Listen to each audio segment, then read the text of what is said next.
¿Qué tal, amigos? Muy buenas noches. Los ninis, los jóvenes que ni estudian ni trabajan, han sido los protagonistas de la reunión semanal del Consejo de Gobierno de la Junta. Dice la estadística que hay 40.700 en nuestra comunidad y el Gobierno regional quiere reducir esa cantidad. Para ello ha presentado esta mañana la Estrategia de Impulso Joven. Está dotada con 250 millones de euros y tiene como destino, sobre todo, favorecer la emancipación y la igualdad de oportunidades.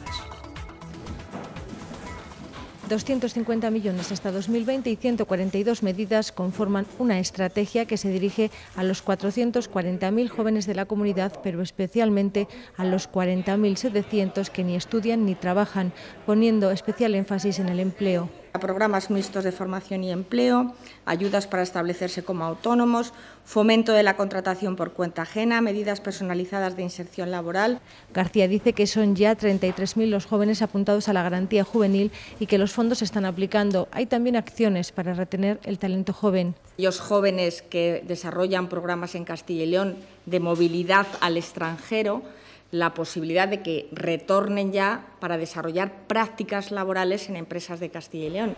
Y para fomentar la participación en la vida pública se creará una red de corresponsales juveniles que lo potencien y se reconocerá esa participación. Hay muchos jóvenes que hacen voluntariado pero no tienen un certificado oficial que puedan incorporar a su currículum profesional a la hora de buscar un empleo. La estrategia incluye también partidas de otras consejerías para facilitar el acceso a la vivienda. Bueno, este será el primer asunto que abordemos en nuestro tiempo de tertulia. Después, o antes de comenzarla, leeremos la prensa, pero llega ya el momento de presentarle a los dos periodistas que me van a acompañar esta noche. ¿Qué tal, Arranz? ¿Qué tal? Bienvenido. Buenas noches. ¿Qué tal? Buenas noches. Luis Midedios, ¿qué tal? Bienvenido. Buenas noches. Muy buenas noches. Y con los periódicos, con la prensa encima de la mesa, Ernesto Escapa. Ernesto, ¿qué tal? Bienvenido. Buenas noches. ¿Con quién empiezas hoy? Pues mira, empezamos con ese encuentro entre Pedro Sánchez y Rajoy. O sea que empiezas otra vez por Cataluña. Exacto. El norte de Castilla destaca en su primera que Rajoy y Sánchez descongelan su relación obligados por Cataluña. Declaran inaceptable el referéndum y el líder socialista reclama iniciativa política al presidente. Diario ABC abre las páginas de Castilla y León con el tema del Consejo de Gobierno. Cae un 22% en un año el número de jóvenes que no estudia ni trabaja. El colectivo, formado por 40.700, es el centro de la nueva estrategia juvenil de la Junta. Y Diario de León destaca en su primera que la Junta ofrece ayudas propias a la vidriera, trasladada a Badajoz, al ser ilegal la ayuda europea. Diario de Valladolid, El Mundo, de la Riva, primero en testificar en la comisión del soterramiento. Los grupos apuntan ya al exalcalde y al concejal Alfredo Blanco en sus listas de llamados a la comisión de investigación. Las comparecencias y deliberaciones van a ser públicas. La Gaceta de Salamanca, medicina sube en los MIR, los médicos internos residentes, pero pide profesores para estar a la cabeza. Diario La Razón, Castilla y León rechaza las migajas de Montoro en el nuevo déficit autonómico. También la Nueva Crónica de León destaca este asunto en su primera. Del Olmo considera que el cambio de déficit es un desprecio a Castilla y León. Y por último, el diario Palentino destaca en su primera teatro a cubierto. La amenaza de lluvia obliga a que la jornada inaugural del teatro de calle se recoja en los teatros, en el teatro principal, y aunque restó parte de la esencia de esta semana de teatro en la calle, pues al menos se pudo celebrar. Porque se pudo celebrar y la lluvia viene bien para el campo. Que viene fenomenal para todo, para el campo y para lo que no es el campo. Incluso para apagar incendios. Así es, es verdad, el incendio de Navalilla en parte se ha podido sofocar gracias a esas lluvias. Bienvenidas sean, por supuesto. Es verdad que la lluvia amenazante al final ha cumplido su amenaza y ha echado a perder, por ejemplo, un concierto de la Hostil en Burgos. Vamos a hablar de, yo no sé si os parece bien que utilicemos el término de ninis, si a los ninis les podemos englobar a un colectivo, porque al final cada persona es ella y sus circunstancias, ¿no? O mejor hablemos de forma eufemística de la estrategia de impulso joven, que está dotada con 250 millones de euros para ayudar a que muchos de estos jóvenes, pues comiencen o bien a estudiar o bien puedan empezar a trabajar y se vayan, que es lo que desearán, de casa de sus padres. Bueno, o no. O no, o sus padres. Porque la verdad es que últimamente no está tan claro eso de que todos los jóvenes quieran irse de casa de sus padres. No, yo me apunto a la segunda de las opciones que dabas, porque esto de reducir a la sociedad en grupos con características perfiladas normalmente siempre suele traicionar aspectos esenciales. Hombre, es verdad que en Castilla y León existe una mala conciencia con este asunto de los jóvenes, con esta idea de que nuestra gente más valiosa, recién formada, se va, no se quedan en la comunidad, perdemos talento, que esta es una de las causas de que no termine de crecer la población en la comunidad, etcétera, ¿no? Y entonces, bueno, pues parece que el hecho de dedicarle una estrategia a esta cuestión o un conjunto de medidas, en principio parece razonable. Yo con este tipo de planes al final uno siempre tiene la sensación de que, bueno, todas las cosas que se plantean pues pueden estar bien, pueden tener algún efecto, pero tengo mis dudas de que vayan a resolver el problema que se pretende, ¿no? ¿Ayudan? Hombre, está bien que se plantee el problema, por lo menos se reconoce que existe. Ahí hay un dinero, a mí me parece mucho, me parece bastante, 250 millones, y se emplean bien. Sí. El problema es que uno ha visto tantos planes de tantas cosas, y plan, y otro plan, y otro plan, y al final no se cumplía ninguno, y habría que hacer un seguimiento de este plan en un par de años, como mínimo, a ver qué ha resuelto, cuánta gente, cuál ha sido el nivel de jóvenes que se han incorporado a él, bien para encontrar un puesto de trabajo o bien para comenzar a estudiar. Yo creo que aquí en Castilla y León el problema de jóvenes que no estudian no es tan importante como en otras comunidades. Aquí hay digamos una tradición, un pozo importantísimo de acabar los bachilleres o de estudiar, en fin. Ese no es el principal problema. El principal problema es que la gente, cuando acaba precisamente los estudios, se tiene que marchar porque aquí no hay puestos de trabajo. Y entonces, bueno, vamos a ver si esa estrategia juvenil de la Junta, que queda muy bien en cuanto a grandes declaraciones, luego se concreta en algo en la realidad. Porque, claro, si tú no tiras para atrás, aunque sea simplemente 10 años, y ves la cantidad de planes que han venido de todas las consejerías, de agricultura, de medio ambiente, de fomento, de no sé qué, y luego no sabemos si ha sido de ellos. Yo estoy de acuerdo con Luis Miguel de Dios en la idea de que debería hacerse una revisión, un balance y un seguimiento de todo este tipo de iniciativas, porque efectivamente al final se genera una sensación un poco de descrédito, ¿no?, de todo este tipo de cuestiones, porque uno nunca sabe lo que se hace y lo que se deja de hacer, y sobre todo no tanto lo que se hace, sino lo que se logra. Es decir, habría que medir si realmente estamos logrando algo con este tipo de iniciativas, porque puede que estemos dedicando dinero público sin lograr ningún objetivo tangible de los que se pretenden. Entonces, bueno, habría que revisarlo y buscar estrategias distintas, ¿no? En lo que he visto, en lo que ha dado a conocer la Junta esta mañana, se ve que hay dos grandes líneas dentro de este plan que enlazan con actividades y con iniciativas que la Junta ya viene desarrollando. Una tiene que ver con el terreno de la formación laboral, el campo, si se quiere decir así, de los cursos de empleo y de la empleabilidad y todo ese tipo de cuestiones, de una eficacia, por lo que llevamos visto hasta ahora, dudosa, pero eso no significa que sea un campo en el que haya que abandonar. Y luego parece que hay otra gran pata, de la que me viene ahora a la memoria en este momento, que tiene que ver con el emprendimiento, ¿no?, con ayudas al emprendimiento, la idea de fomentar que los jóvenes creen sus propias empresas, sus propias iniciativas, su propio trabajo, ¿no?, por decirlo de alguna manera, ¿no?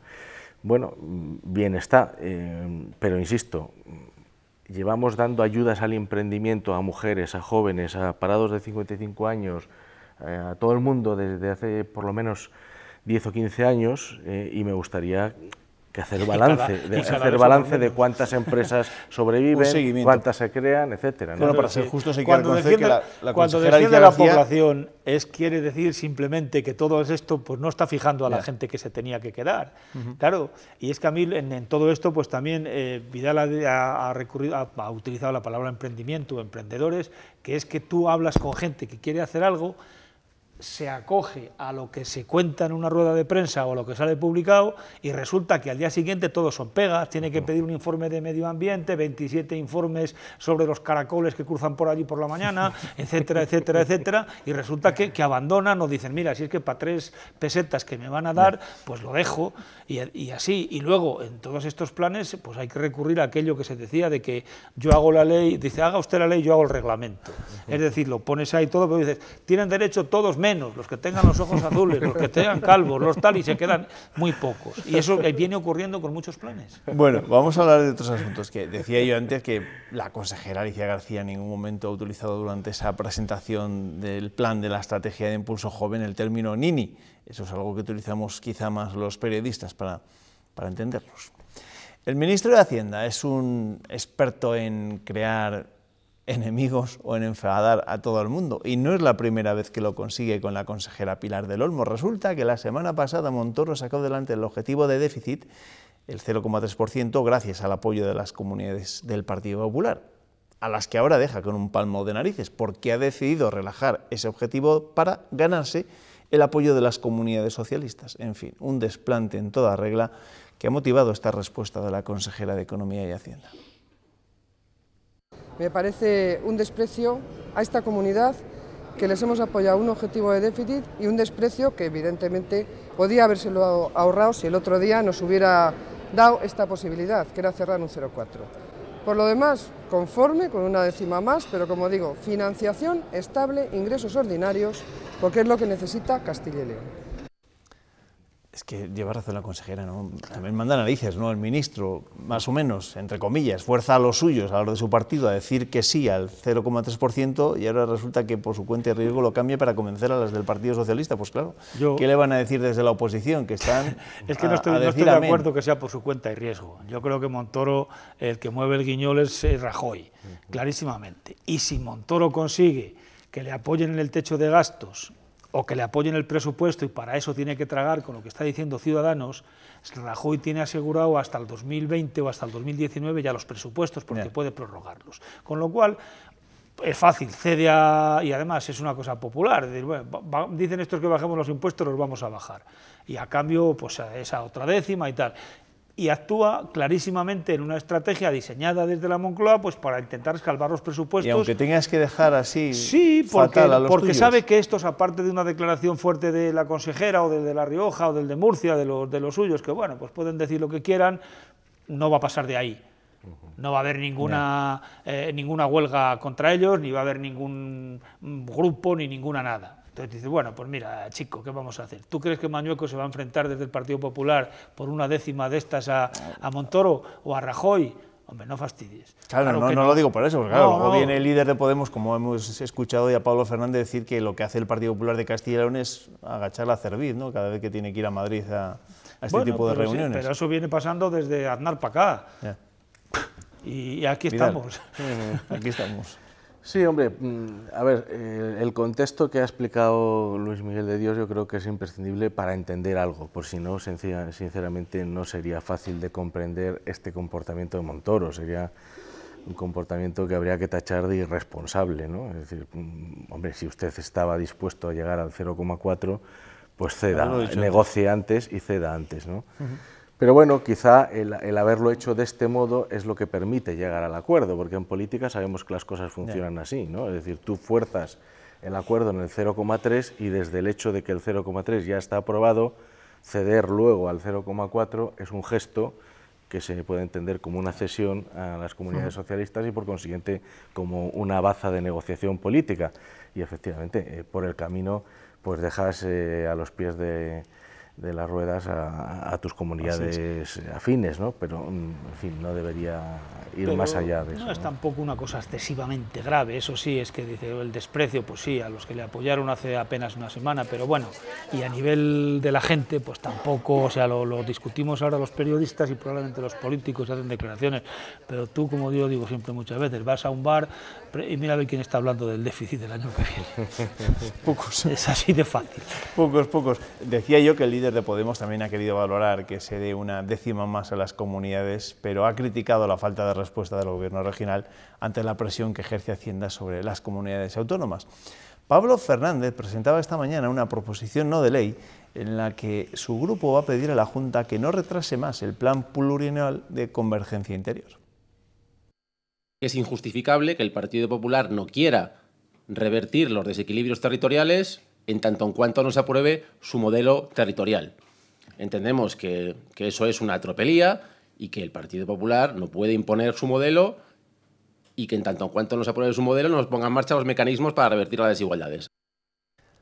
Pues no tardaba la portavoz de la Junta en responder a Pablo Fernández. Milagros Marcos ha recordado que para que el plan se lleve a cabo, antes hay que ordenar el territorio y exhorta a los grupos que están bloqueando la aprobación del modelo a explicar por qué no sale adelante el modelo de ordenación del territorio. La Junta no descarta retirar la ley si no logra el consenso necesario. 2 tercios hacen falta para el que necesita al Partido Socialista. Pues si no se aprueba, tendrá que ser el Partido Socialista quien explique a los ciudadanos de Castilla y León por qué esto no se aprueba. La responsabilidad será de quien lo bloquea, no de quien ha trabajado para ponerlo en marcha. Y además, ¿cuál es la alternativa? Porque hasta donde sabemos no hay alternativa encima de la mesa. O sea, no. Bien, ¿y cuál es la alternativa? No queremos blindar los servicios esenciales por ley en el territorio. ¿Y quién está bloqueando esta ordenación del territorio? Pues hombre, yo es muy fácil echar la culpa al que no te dice que sí a lo que tú planteas, pero es que la ordenación del territorio, ¿cuántos años llevamos? 4. Y con la ley, el enfrentamiento que hubo desde la Junta con Madrid, con aquello que Montoro, que apoyaron a Madrid, precisamente Fernández Mañueco y Maillo, los que mandaron el partido aquí, en contra de los criterios de la Junta. Esto se podía haber resuelto hace bastante tiempo si no hubieran sido tan cabezotas desde la Junta y hubieran aceptado una palabrita, que era comarcas. Que hubo un plan de 62, de dividir en 62 comarcas hace mucho tiempo, pero como lo proponía el PSOE y apoyaba no sé quién, pues no se aceptaron lo de las comarcas. Y ahora nos hemos inventado las unidades territoriales de no sé qué, que ya veremos a ver. Es decir, es que ahora mismo, yo no sé, yo he leído ese plan algunas veces, los cambios que ha habido y tal, y es que no entiendo el tiempo que se ha gastado, lo que se ha perdido para esto. Es que se supone que iba a ser la ley estrella de la legislatura, sí, y lleva mal camino. No se va a aprobar, yo creo. Yo creo que tampoco. Y no se puede obviar que ha tenido una importante contestación interna dentro del PP también, claro. Sobre todo al principio. Luego la cosa parece que dentro del Partido Popular en las administraciones afines se ha ido reconduciendo, pero lo cierto es que es una ley que no ha entusiasmado tampoco a muchos alcaldes y a muchos presidentes de Diputación del Partido Popular. Y, bueno, sí, parece que las posibilidades de sacarla adelante en lo que queda de legislatura son escasas. Sí, sí. Y mira que hemos hablado de ordenación del territorio. Yo creo que el PSOE no va, tal y como está ahora además, no va a aprobarla, no va a entrar por ahí. Y entonces, pues bueno, pues va a quedar ahí, no sé si bloqueada, a expensas de cuando sea o por ahí, no va a salir adelante. No, y además, es verdad, este es otro de los asuntos de los que decías tú antes, no están los telespectadores en el bar hablando del tema, ni mucho menos. No, claro, el problema es si esa ordenación del territorio garantizaba realmente la prestación y la igualdad de servicios en todos los lugares de Castilla y León. Y la corrección de desequilibrios, que es lo que decía Pablo Fernández, pero es que tampoco la va a garantizar. Y la corrección de desequilibrios internos, venimos hablando de ella desde que se creó la comunidad autónoma también, y no se ha hecho absolutamente nada. Y la Junta también ha tenido grandes posibilidades que simplemente cuando recibíamos mucho dinero de Europa por no alcanzar el 75%, había provincias que lo superaban y había 2 provincias fundamentalmente, que eran Ávila y Zamora, que no llegaban, y gracias a ellos no llegábamos al 75%. Hombre, pues no era tan difícil, si usted está recibiendo dinero de Europa por no llegar a un porcentaje, dele a las comarcas o a las provincias que no llegan a ese porcentaje más dinero que a las que llegan. No se ha hecho. Entonces, claro, como no se ha hecho, los desequilibrios, lo único que ha ocurrido es que están aumentando y cada vez más, porque las comarcas que estaban en peores condiciones siguen empeorando, siguen teniendo menos población, siguen teniendo población más vieja y siguen sin posibilidades de recuperación. Bueno, nos toca ahora hablar de la reunión de esta mañana de Mariano Rajoy con Pedro Sánchez. Como se pueden imaginar, Cataluña ha ocupado buena parte de las más de 2 horas en las que han estado reunidos en la Moncloa. En lo esencial están de acuerdo, es decir, que ni el popular ni el socialista van a permitir que se celebre el referéndum, pero no están tan de acuerdo en la respuesta a los soberanistas. Sánchez le ha pedido a Rajoy que no siga de perfil, que aporte soluciones políticas, que él parece que ya tiene. Rajoy recibía bajo la lluvia a Sánchez y ambos se sentaban frente a frente durante 2 horas y media. Entre los puntos de encuentro, uno sustancial, la ilegalidad del referéndum independentista en Cataluña. Coinciden en lo principal, pero no en los matices. El referéndum es ilegal, la voluntad de diálogo con Cataluña existe, ha existido siempre, pero dentro de la legalidad. Defensa de la legalidad sí, siempre y en todo caso, pero no se puede uno atrincherar en esos planteamientos puramente defensivos, sino que es imprescindible dar soluciones. En cualquier caso, mantendrán una vía abierta de comunicación permanente para hacer frente a este grave reto. Ambas partes han calificado de positiva la reunión, porque acerca al presidente y al líder de la oposición, que no se reunían desde hace 11 meses. Parece que hoy esta conversación, de acuerdo en lo sustancial, abre la vía también para llegar a otros acuerdos en un tema de estas características. Ha sido una reunión cordial entre dos políticos, que obviamente son dos políticos diferentes, pero que ambos tienen un profundo sentido de Estado. De hecho, ambos esperan poder cerrar en breve un gran pacto contra la violencia de género. También comparten posturas sobre Libia, Siria, Venezuela o el Brexit, pero no han puesto sobre la mesa el techo de gasto. Bueno, no se reunían desde hace 11 meses, entre otras cosas, porque Pedro Sánchez ha estado unos cuantos meses sin ocupar ese cargo de secretario general del Partido Socialista. Sobre Cataluña, ¿creéis que hay unanimidad, de verdad, un mensaje unánime por parte de los dos grandes partidos de nuestro país, o sigue habiendo demasiados peros a la hora de ver cómo se puede actuar ante este gravísimo problema que sufre en este momento nuestro país? Yo creo que lo que es oposición al referéndum hay acuerdo unánime, y lo que es ir en contra, vamos, oponerse a las barbaridades que están planteando desde allí Puigdemont y sus Puigdemoncitos, pues está bastante claro que en eso yo creo que hay 100% de acuerdo. El problema es a partir de ahí. Es decir, cuando Pedro Sánchez le pide a Rajoy iniciativas políticas, diga usted cuáles, y cuando Rajoy dice que el Estado tiene medios, diga usted cuáles. Porque la otra solución, que es la que viene el PSOE diciendo desde hace muchísimo tiempo, es la reforma de la Constitución.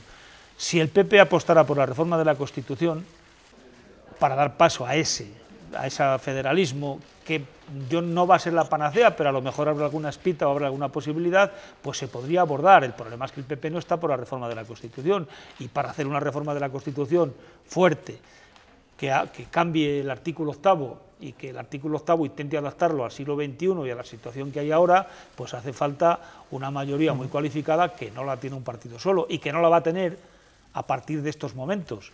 Claro, y que vamos a ver cuál sería la postura de Podemos y de Ciudadanos también, porque haría falta una mayoría muy cualificada. Bien. Pues yo creo que la reunión en realidad no ha despejado nada. Es decir, lo que nos han dicho ya lo sabíamos, dábamos por sentado que el Partido Socialista no iba a estar a favor del referéndum ilegal de Cataluña, y por consiguiente nada nuevo bajo el sol. Todo lo que había que aclarar y que precisar efectivamente está más allá de ahí, es decir, cómo se va a impedir o cómo se va a gestionar el control de legalidad para impedir que se celebre el referéndum, qué medidas se van a adoptar. Va a haber medidas policiales, medidas judiciales, se va a impedir que se vote, se va a actuar contra los políticos que organizan el referéndum si realmente se vota, se va a actuar antes, después, con qué intensidad. Nada de esto nos ha quedado claro, y no nos queda la sensación de que en estas cuestiones haya un acuerdo sustancial entre los dos partidos. La sensación sobre esta cuestión parece que el que lo tenía más claro, y lo escuchamos ayer, era Felipe González, ¿no? Cuando en ese foro de Vocento dijo que él, pues bueno, se había que aplicar el artículo 155 de la Constitución, que se aplicase. Que todos los artículos de la Constitución son igualmente constitucionales, es decir, el 155, el 154 y el 27. O sea, todos forman parte del corpus constitucional. ¿Llegaremos al final a eso? ¿Habrá que llegar a eso? Hay otra ¿O en algún momento va a haber, no sé, hay otra medida más algún dura, cambio de paso? Y más dolorosa, echar al Barça de la Liga Española. No sé lo que sería muy duro eso, dicho. Cuidado. Haces eso y lo mismo hay más sublevación que si pones el 155. Yo creo que no se va a llegar al 155 porque va a haber y yo no creo que se vaya a celebrar el referéndum. Es decir, ahora mismo hay cierto run, incluso en mucha gente del Junts per Sí. El cese fulminante el otro día del consejero por decir simplemente que dudaba, eso hay muchísima gente que está así o con esas dudas, por lo menos en lo que era la antigua Convergencia.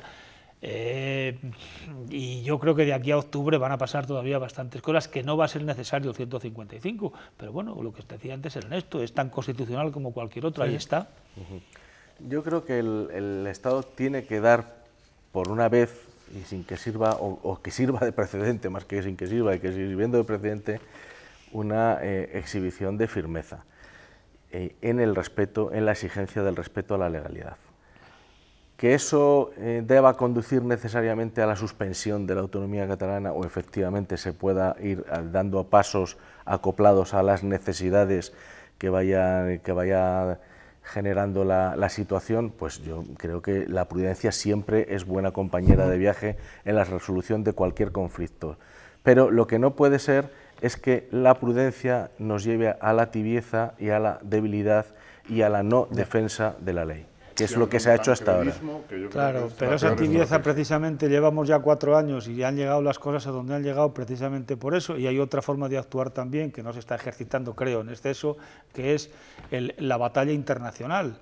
La tiene perdida de momento porque nadie les está haciendo caso, pero yo creo que ahí debería haber dado España también otro paso fuerte adelante, es decir, que se sepa clarísimamente que la Unión Europea no está por esa labor, que te pueden echar de la Unión Europea, de la OTAN, de no sé cuántos sitios más, de todos los organismos modernos importantes que hay en el mundo, si tú declaras la independencia unilateral y a ver qué pasa. Pues si están ya hartos de oír y de hablar o de debatir sobre el referéndum del 1 de octubre en Cataluña, no se preocupen que les vamos a cansar todavía más durante los próximos meses, porque menuda barrila que nos espera con ese 1 de octubre. Gracias, Vidal, gracias, Luismi. Buenas noches. Que les vaya bien, ¿eh? Igualmente. Ernesto. Hasta el lunes. Vale, pues el lunes nos vemos. Nosotros nos vamos, pero solo a la publicidad, después tendremos que seguir con la actualidad. Vamos a hablar de Médicos del Mundo, una ONG que presentaba esta misma semana su nueva sede aquí en Castilla y León. Hasta ahora.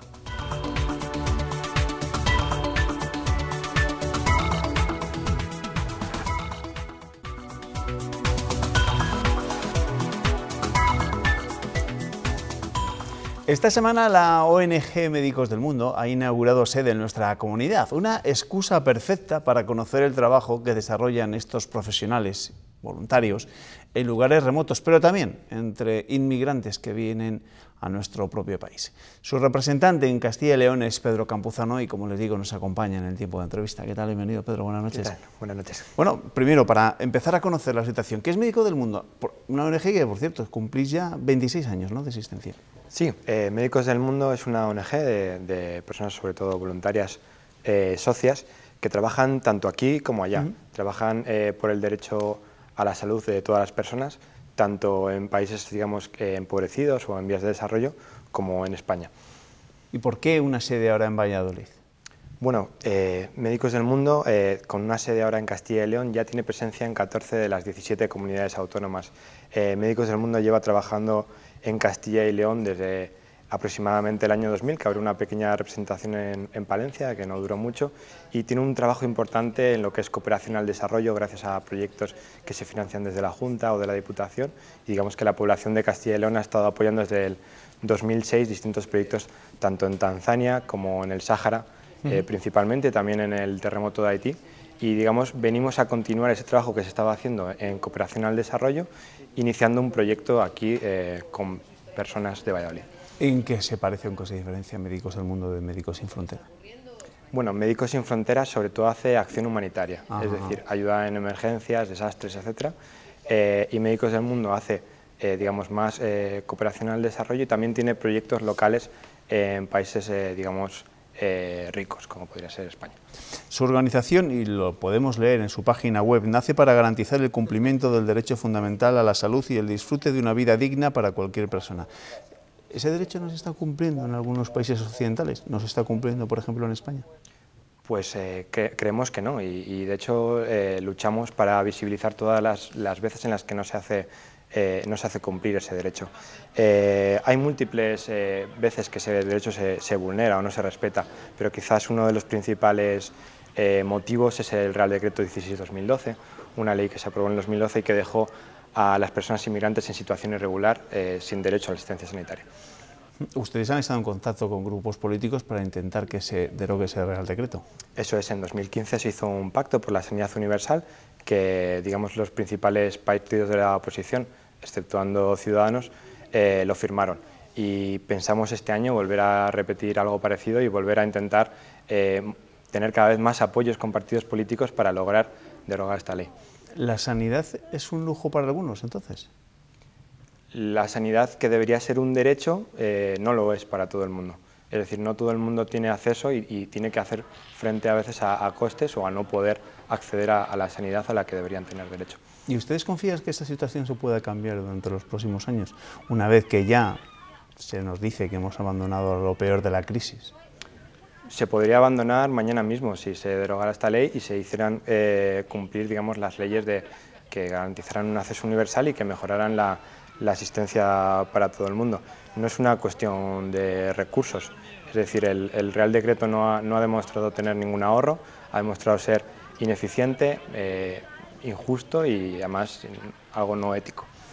Les voy a pedir a mis compañeros que nos muestren imágenes de una campaña que precisamente lanzó Médicos del Mundo, en la que se ve pues, a enfermos con sus batas habituales de los hospitales, de los centros sanitarios, pero precisamente por calles del centro de cualquier gran ciudad, mendigando, por así decirlo. Es una imagen muy gráfica de lo que es la sanidad para algunos en nuestro país en estos momentos, sobre todo para esa población inmigrante. Es así, digamos, queríamos hacer una pequeña performance de lo que significa para las personas que están totalmente desprotegidas el acceder a la asistencia sanitaria, ¿no? Están fuera de los hospitales, están dejadas un poco de la mano de Dios, ¿no? Y además era bastante visible este hecho porque quedaban con la espalda al aire, un poco desprotegidos, ¿no? ¿Cómo les atiende Médicos del Mundo a esta gente, a estos inmigrantes? Bueno, Médicos del Mundo no quiere duplicar ningún sistema público sanitario, no quiere dar una asistencia, digamos, de beneficencia o para pobres, sino lo que intenta sobre todo es visibilizar las vulneraciones de este derecho a salud, es decir, vigilar cuando no se cumple, testimoniar esos casos y llevarlos directamente a la Administración, para que la Administración se haga cargo, digamos, y haya una asistencia universal para todos, no una asistencia para pobres y una para ricos. Ahí vemos esas imágenes de las que hablábamos antes, ¿no? Bastante gráficas, bastantes ilustran a la perfección lo que ustedes quieren denunciar, ¿no? Sí, creemos que fue una campaña con bastante éxito y que ilustra muy bien eso, ¿no? Simboliza muy bien cómo están algunas personas, digamos, que han quedado fuera de este derecho básico universal. En Castilla y León, ¿tienen cuantificado el número de personas que pueden estar en esta situación? Pues creemos que todas las personas que se quedaron sin tarjeta sanitaria con el Real Decreto, que si bien me puedo equivocar, creo que eran en torno a 18.000 personas, pues todas estas personas están en riesgo de haberla perdido.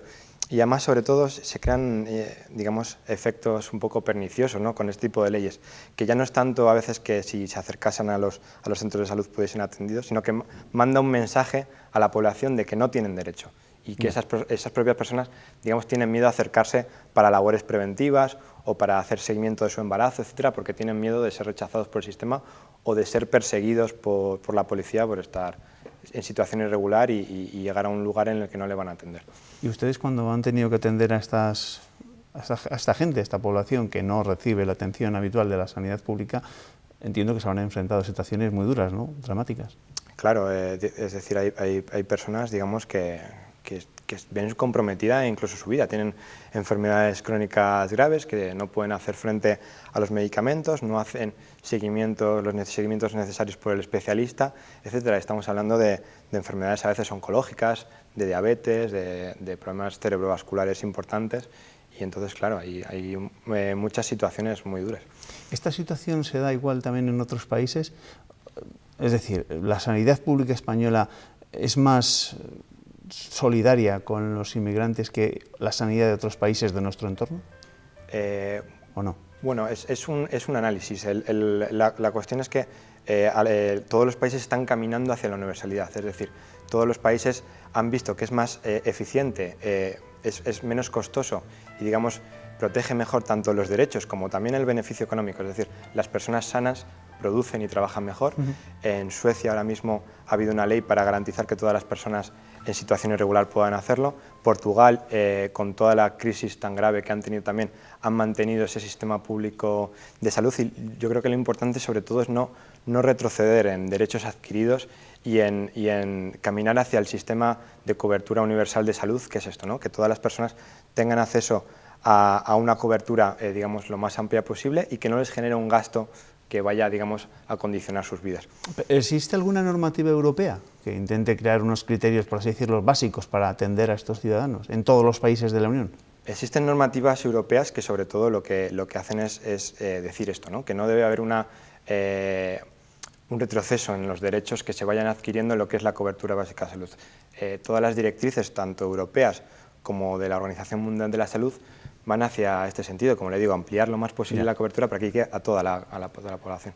En la ONG Médicos del Mundo, pues evidentemente vive sobre todo, o puede funcionar sobre todo gracias a los voluntarios y a aquellas personas que de forma altruista pues deciden dar algún donativo. Yo no sé cómo están en este sentido, en Castilla y León en concreto. Pues en Castilla y León tenemos 2.000 donantes, 2.000 donantes privados, de ellos unos 500 son del propio Valladolid, y luego digamos que el grupo asociativo de Valladolid se va nutriendo de más y más personas. Ahora mismo hay en torno a unas 10 personas voluntarias activas que trabajan día a día en esta creación de este nuevo proyecto, pero ya le digo, unas 2.000 personas que colaboran asiduamente con Médicos del Mundo y que es nuestra base social. ¿Y las administraciones contribuyen también? ¿La Junta, los ayuntamientos de las capitales de provincia, por ejemplo? Sí, por ahora con lo que más están contribuyendo es en el tema de cooperación al desarrollo, en todos los proyectos en los que trabajamos conjuntamente.